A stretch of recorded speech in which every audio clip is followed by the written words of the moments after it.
마반야바라밀. 네, 오늘은 지금까지와는 다른 발언문을 여러분들께 선보이도록 하겠습니다.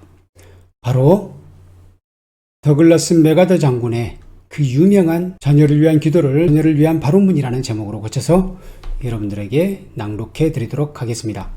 더글라스 맥아더를 간단하게 소개해 드리도록 하겠습니다. 1880년에 태어나셔서 1964년에 돌아가셨고요.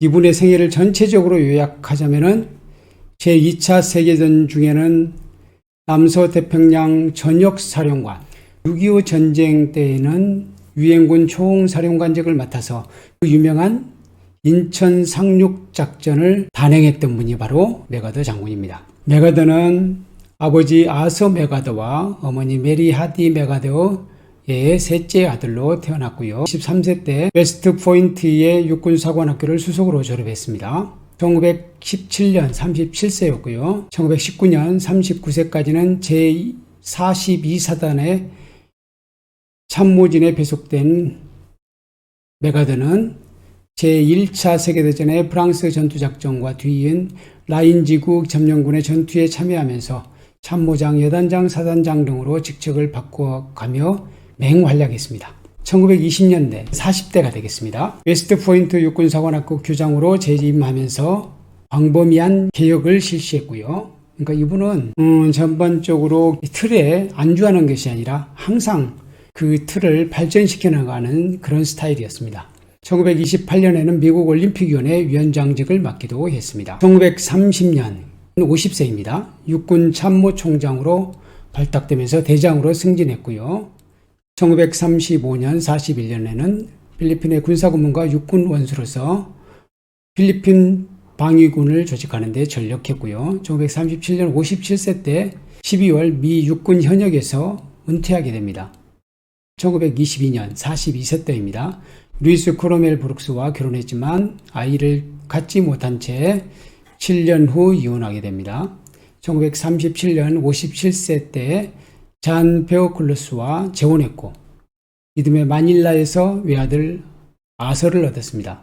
아서 외국에서는 존경하는 아버지의 이름을 자신의 아들에게도 붙이는 경우도 있고 어떤 경우는 아버지와 아들의 이름이 같은 경우도 있죠. 아들을 2세라고 하기도 하고 주니어라고 부르기도 합니다. 이 아서를 위해서 기도한 것이 바로 그 유명한 자녀를 위한 기도, 자녀를 위한 발언문이 되겠습니다. 1941년 61세 때입니다. 7월 다시 한번 현역으로 복귀를 하게 되는 거예요. 12월에 태평양 전쟁이 발발한 후 필리핀에서 일본군의 진격을 지연시키는 영웅적인 전투를 수행했습니다. 1942년 62세 때 3월 남서태평양 전역 연합군 사령관직을 맡기 위해 오스트레일리아로 소환되었고요. 그는 곧 뉴기니에서 공격을 개시해 1943년 63세 때 1월 파푸아로부터 일본군을 몰아냈습니다. 1943년 44년에 1년의 작전으로 맥아더군은 라에에서 센사포까지 뉴기니의 전략 지점들을 장악하고 에디미럴티 제드와 뉴브리튼 서부를 점령했습니다. 1944년 12월 육군 원수로 승진되고 4개월 후 태평양 지역의 미군 사령관으로 임명되었습니다. 1945년 9월 2일 그는 도쿄만에서 항복 전식의 승전국의 대표로 참석했고요. 1950년 70대입니다.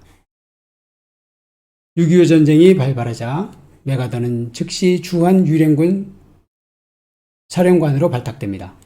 부산 근방에서 북한군의 진격을 저지한 후 9월에 대담한 인천 상륙작전을 감행하고 10월에 북한으로 진격했습니다. 북한군은 급속히 붕괴되어 갔지만 그해 11월 중공군의 공격을 받아 38선 이북에서 양단된 맥아더군은 서울 이남으로 후퇴하지 않을 수 없었습니다. 1951년 72세 때 4월 11일 트루먼 대통령은 맥아더 장군이 상부의 명령을 거역하고 제한전을 수행하려 하지 않는다는 이유로 사령관직에서 해임했습니다. 1944, 1948, 1952년에 공화당의 보수 세력은 연이어 맥아더의 대통령 후보 지명을 따기 위해 노력했지만 번번이 실패했습니다.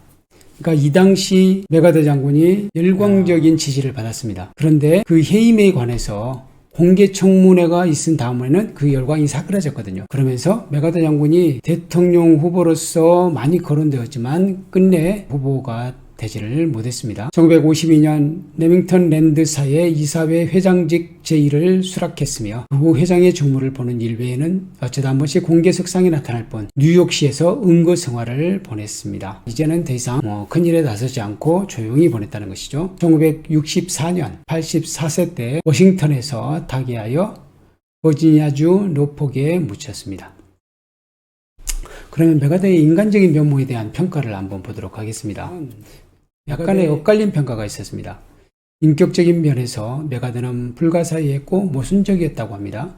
많은 사람에게 고압적이고 도도하며 이기적이고 잘난 체하는 사람으로 비추어졌다는 것이죠. 또 어떤 사람들은 특히 그와 함께 일했던 사령부 직원들의 경우는 그가 다정다감하고 용기 있고 가식이 없으며 겸손하기까지 한 사람이었다고 평가를 하기도 합니다. 어쨌든 이제 공통된 평가는 그가 우수한 지능을 가졌고 보기 드문 통솔력을 갖추었으며 의무, 명예, 조국을 위해 전력을 다한 사람이었다 라는 평가는 공통적입니다. 그래서 저는 이분을 메가더 장군을 다음과 같이 판단했습니다. 첫 번째로 메가더 장군은 모험심이 아주 강한 사람이다. 대체로 편안한 자리에 안주하지 않았습니다. 그리고 추진력이 엄청나게 강한 사람이다. 이 부분은 인천 상륙 작전만 보더라도 그렇죠. 주위에서는 다 만류를 했거든요. 그런데 이분은 감행을 했습니다. 그걸로 봤을 때 모험심이 굉장히 강한 사람이고 추진력이 엄청나게 강한 사람이다 라고 저는 평가를 내렸습니다. 뛰어난 통솔력과 정확한 판단력, 충성심이 강한 사람이다. 메가더 장군을 아는 모든 사람들의 공통된 의견이라고 그랬죠. 또 내려놓을 줄 아는 사람이다. 보면은 대통령 후보가 되지 못했을 때도 그렇고 나중에 레밍턴 랜드사 이사회 회장직 제1을 수락했을 때도 그렇고 또 무엇보다도 자녀를 위한 기도문 내서 보면은 이분이 내려놓을 줄 아는 사람이라는 것을 알 수가 있습니다. 그런데 본인이 워낙 뛰어난 사람이다 보니까 약자들의 아픔을 보는 것에는 조금 미약했던 것 같다. 그런 생각을 했습니다. 예를 들어서 퇴역 장병들이 먹고 살기 힘들어서 시위를 하고 자신들의 생존권을 보장해 달라고 주장을 했는데 그 부분에 대해서 이해를 못했던 거예요. 이 메가더 장군의 명언 7가지가 있습니다. 사실은 여기 7가지가 아니라 훨씬 더 많은데요. 제가 7가지만 정리를 해보았습니다. 첫 번째, 이 세상에 보장된 것은 아무것도 없으며 오직 귀해만이 있을 뿐이다. 두 번째, 전쟁에선 이기는 것도 지는 것도 살고 죽는 것도 종이 한 장 차이다. 세 번째, 노병은 결코 죽지 않는다. 다만 사라질 뿐이다. 알고 계시는 거죠? 네 번째, 사람은 나이를 먹는다고 늙는 것이 아니다. 이상을 저버리기 때문에 늙는 것이다. 이 부분은 정말 멋진 것 같아요. 사람은 나이를 먹는다고 늙는 것이 아니고 이상을 저버리기 때문에 늙는 것이다. 사람은 횟수와 더불어 피부에 주름이 가겠지만 세상 일에 흥미를 잃지 않는다면 마음의 주름은 가지 않을 것이다. 피부의 주름은 가지만 마음의 주름은 가지 않는다. 우리들이 꼭 명심해야 될 그런 명언이라고 생각됩니다. 다섯 번째, 어떠한 일이 있어도 용기를 잃어서는 안 된다. 용기는 역사를 이끌어간다. 이런 말씀도 남겼고요. 여섯 번째, 군인은 그 누구보다 평화를 기원한다. 가장 깊은 상처를 입고 고통을 겪어야 하는 사람은 다름 아닌 군인이기 때문이다. 이걸 봤을 때 메가더 장군이 군인으로서 얼마나 큰 사명감을 가졌느냐. 군인으로서 호전적인 모습을 보인 게 아니고 오히려 당신은 평화를 원한다. 평화를 원하기 때문에 싸워서 이기기 위해서 노력했다 라고 말씀하고 계시는 거죠. 마지막으로 7번째, 참된 힘은 너그러움에 있다는 것을 항상 명심해야 한다. 이게 이제 기도문 속에 나온 것이거든요. 기도문 속에 나온 구절 중에서 기억해 둘 만한 구절이 아닌가 하는 생각이 듭니다. 자녀를 위한 발언문을 왜 제가 여러분들에게 소개를 해드리려고 하냐면요. 자녀를 위한 발언문이 우리들의 삶에도 상당히 중요한 지침을 주지만 또 한편으로는 상당히 불교적인 면도 많아요. 이분이 불교 신자는 아닙니다. 아주 독실한 기독교 신자라고 알고 있습니다. 오 로드라고 되어 있죠. 오 주여, 이 부분은 제가 그냥 부처님이시여 라고 했습니다. 사실 부처님이시여 이런 부분도 서양 사람들이 번역할 때 가끔 부처님 대신 로드라고 하는 경우도 있거든요. 그런 점에서 저는 전 자녀를 위한 발언문이라고 고쳐서 썼기 때문에 부처님이시여라고 번역을 했고요. 어떤 부분이 제 마음에 와닿았냐면요. 첫 번째, 약할 때 자신이 약하다는 것을 알 만큼 강하게 하시고, 두려울 때 두려움에 스스로 맞설 만큼 용감하게 하시라. 다시 말하면 자신이 약하다는 것을 알아야 된다는 거예요. 그리고 현재 내가 두려워한다는 것도 알아야 돼요. 알아차림이잖아요. 우리의 힘은 알아차림부터 시작해요. 부처님께서 가장 강조해 맞이하는 것이 바로 알아차림이거든요. 그런 점에서 이 부분은 알아차림해야 된다는 점에서는 부처님의 가르침에도 부합된다 하는 생각을 했고요. 이 부분은 주를 알고 자기 자신을 아는 것이라고 했는데 저는 부처님을 알고 자기 자신을 아는 것이라고 약간 바꿨습니다. 자기 자신을 아는 것, 자기 자신을 제대로 아는 것, 그게 정견이잖아요. 그래서 정견, 바른 견해를 이야기하고 있다 라고 생각했습니다. 저의 자녀로 하여금 쉽고 편한 길로 가게 하지 마시고, 부처님도 마찬가지거든요. 부처님도 왕자로서 왕의 지위를 보장받았지만, 또는 나중에도 빈비사라 왕으로부터 이 대제국의 절반을 떼주겠다, 그런 제안을 받았지만 부처님께서 다 거절하셨거든요. 결코 편한 길로 가지 않았던 분이 바로 부처님입니다. 부처님처럼 이 메가더 장군도 스스로 편한 길로 가지 않았고, 또 당신의 아들로 하여금 그렇게 쉽고 편한 길로 가지 말아라 라고 가르치고 계시니까 이 부분도 유사하다고, 부처님과 유사하다고 할 수 있겠습니다. 몸을 이기기보다는 자기 자신을 이기게 하시고, 이 부분은 우리 법구경 103개송, 아주 유명한 개송이 있잖아요. 전정터에서 100만 대군을 이긴 장수보다 자기 자신을 이긴 사람이 더 위대한 승리자다, 이런 개송이 있잖아요. 그렇고요. 그 다음 부분은 하심이 있습니다. 하심이 또 나오고요.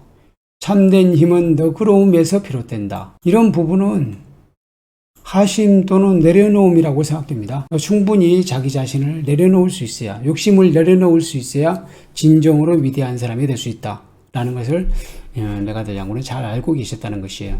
이런 부분은 부처님의 가르침하고 아주 흡사합니다. 네, 이런 점에서 저는 자녀를 위한 발언문을 아주 귀중한 가르침이라고 생각했고, 그래서 지금까지와는 다른 발언문을 선택하게 되었습니다. 이렇게 메가더 장군과 그리고 자녀를 위한 발언문에 대해서 간단하게 살펴보았고요. 이제 그러면 자녀를 위한 발언문을 여러분께 낭독해 드리도록 하겠습니다. 네, 감사합니다. 마하반야바라밀.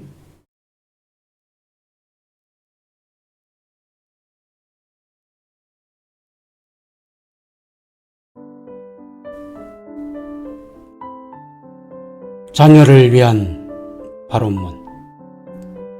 부처님이시여, 저희 자녀가 다음과 같이 살아가게 하소서. 약할 때 자신이 약하다는 것을 알 만큼 강하게 하시고, 두려울 때 두려움에 스스로 맞설 만큼 용감하게 하시며, 정직한 패배에 당당하고 비굴해지지 않으며 승리에도 겸손하고 온유하게 하소서. 또한 저희 자녀가 소망에 그치지 않고 행동으로 옮기며 부처님을 알고 자기 자신을 아는 것이 모든 지식의 근본임을 알게 하소서. 저희 자녀로 하여금 쉽고 편한 길로 가게 하지 마시고, 고난과 역경 속에서 인내하고 도전할 수 있도록 인도하소서. 폭풍 속에서도 꿋꿋이 일어서는 법을 배우게 하시되, 실패한 이들을 연민할 줄 알게 하소서. 또한 저의 자녀가 마음은 깨끗하고 원력은 높으며 남을 이기기보다는 자기 자신을 이기게 하시고, 미래를 향해 나아가되 과거를 충분히 반성하게 하소서. 이에 더하여 원하옵나니, 저의 자녀가 충분한 유머 감각이 있으면서도 매사에 진지하고 지나치게 심각해지지는 않게 하소서. 그에게 진정한 하심을 주시어 참된 위대함은 소박함에서 비롯되고, 참된 지혜는 열린 마음에서 비롯되며, 참된 힘은 너그러움에서 비롯된다는 것을 언제나 잊지 않게 하소서. 그리하여 그의 부모인 제가 나는 인생을 헛되이 살지 않았어 라고 자부할 수 있게 하소서.